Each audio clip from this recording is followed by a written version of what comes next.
Bonjour à tous, avez-vous déjà entendu parler du Mammoth Camera, le plus grand appareil photo jamais imaginé? Voici son histoire.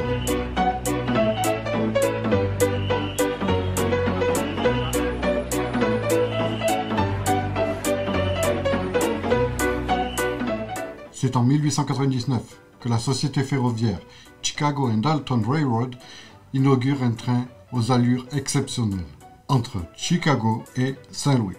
La compagnie ferroviaire, souhaitant faire passer le progrès technique que représente ce train à la postérité, contacte donc George R. Lawrence, un photographe réputé à l'époque pour ses innovations techniques, ses photos aériennes, ses photographies au flash, etc. Elle lui commande donc une photographie d'une largeur de 2,40 m du train dans sa globalité.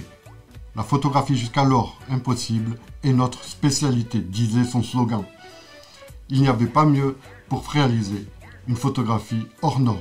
Comme à son habitude, le photographe propose de réaliser une série de 3 clichés qu'il assemblera. Mais la compagnie refuse.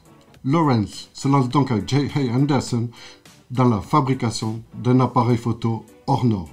Cet appareil pourra en effet contenir un négatif sur plaque de verre d'une longueur de 2,40 m, d'un poids de 400 kg environ.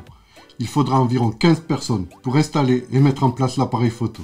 Par une belle journée ensoleillée, il aura fallu un temps de pose de 2 minutes 30 afin de réaliser la photographie et pas moins de 40 litres de produits chimiques pour développer la plaque de verre. C'est donc à l'exposition universelle de Paris en 1900 que la photographie est présentée. Le consul de France à New York a même dû se rendre à Chicago afin de vérifier la véracité de cet appareil photo hors norme. Et c'est ainsi que fut attribué à Lawrence le Grand Prix de l'excellence photographie de l'exposition universelle de Paris en 1900. Voilà, cette histoire assez courte est maintenant terminée. Je vous propose donc, si elle vous a plu, de nous mettre un petit pouce bleu, ça soutiendra l'association, ainsi que de partager la vidéo. Merci de votre écoute et à bientôt pour de nouvelles vidéos.